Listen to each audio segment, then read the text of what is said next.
আলহামদুলিল্লাহ।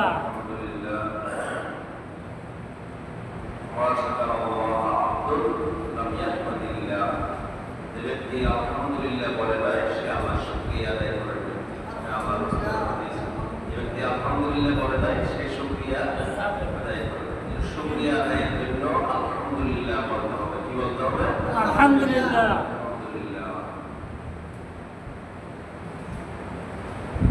শুধু শুকর শুকর বললে শুকর আদায় করে না। তো এটা অনেক বড় কথা, অনেক গুরুত্বপূর্ণ যে আমাদের জবান দিয়ে আলহামদুলিল্লাহ এই কর্মটি বের করতে পারা, এই শব্দটি বের করতে পারা, এটা অনেক বড় কথা। আল্লাহ রাব্বুল আলামিন যাকে তৌফিক দেন তার পক্ষে এটা সম্ভব। ফকি আবুল লাইস সামারকান্দি রাহিমাহুল্লাহ তিনি তার তৌহিদুল আখির কিতাবে বলেছেন যে 7টি কর্ম আছে যেমন যেগুলো যে 7টি কর্ম যে সমস্ত বান্দা সংরক্ষণ করবে তারা আল্লাহর কাছেও সম্মানিত হবে, তারা সমগ্র সৃষ্টিগুলোর কাছেও সম্মানিত হবে। এটা হলো যে কোনো কাজের শুরুতে বিসমিল্লাহ বলা। যে কোনো কাজের শুরুতে কি বলা? বিসমিল্লাহ। আমরা অনেক সময় স্টার্ট দিতে বলি, স্টার্ট না বিসমিল্লাহ দেন। তাই কাজটা শুরু করা কি দিয়ে শুরু করা? বিসমিল্লাহ। আমরা স্টার্ট না দিয়ে স্টার্ট শব্দ না বলে কি বলবো? বিসমিল্লাহ বলো। বিসমিল্লাহ দিয়ে শুরু করবো, এটাই বলবো সবসময়। এবং আমরা যে কোনো কাজ করার সাথে সাথে আল্লাহর সাথে শুকরিয়া আদায় করে, আল্লাহর কাছে শুকরিয়া আদায় করে আলহামদুলিল্লাহ বলো। কি বলবো? আলহামদুলিল্লাহ বলো। এবং আমরা সুবহানাল্লাহ পাঠ করবো। কি পাঠ করবো? সুবহানাল্লাহ। আলহামদুলিল্লাহ। এবং সুন্নাহ কাটার জন্য ত্রুটি বিচ্যুতি হয়ে গেছে, সাথে সাথে আস্তাগফিরুল্লাহ। কি বলবো? আস্তাগফিরুল্লাহ। কোনো বিপদের কথা শুনেছি তাহলে আমরা কি পাঠ করবো? ইন্না লিল্লাহ। কি বলবো? ইন্না লিল্লাহ। বিদ্যুৎ চলে গেছে, বিদ্যুৎ ওয়ালাকে গালি দিয়ে কোনো লাভ নাই, সরকারকে গালি দিয়ে কোনো লাভ হবে না, বিদ্যুৎ কোম্পানিকে গালি দিয়ে কোনো লাভ হবে না। বড় লাভ হবে যদি আমরা কি বলি? ইন্না লিল্লাহ। এটাই বলতে হবে।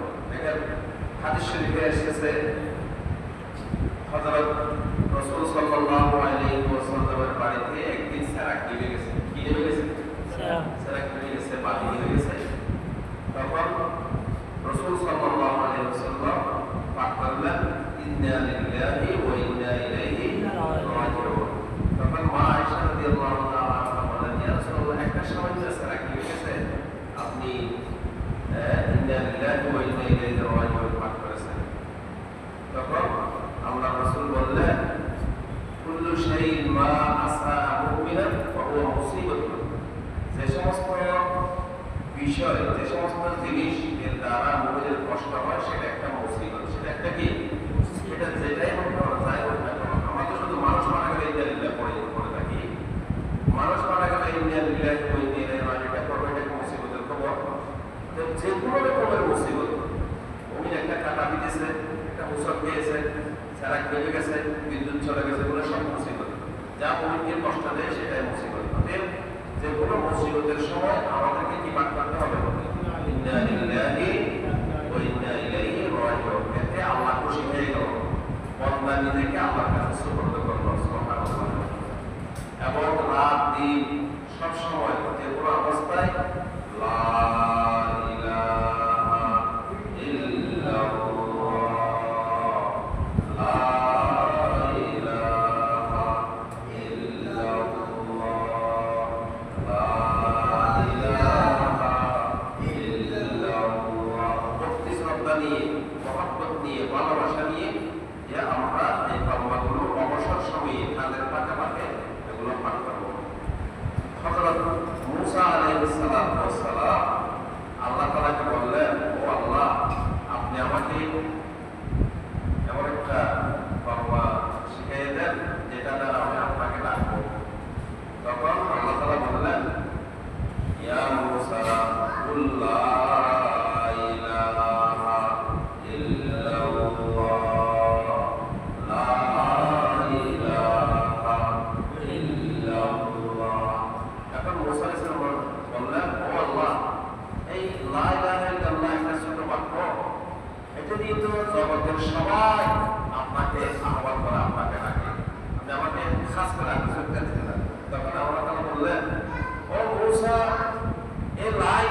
পাল্লায় দেওয়া হয়, আর লা ইলাহা ইল্লাল্লাহকে যদি এক পাল্লায় দেওয়া হয়, লামান, তাহলে যেই পাল্লায়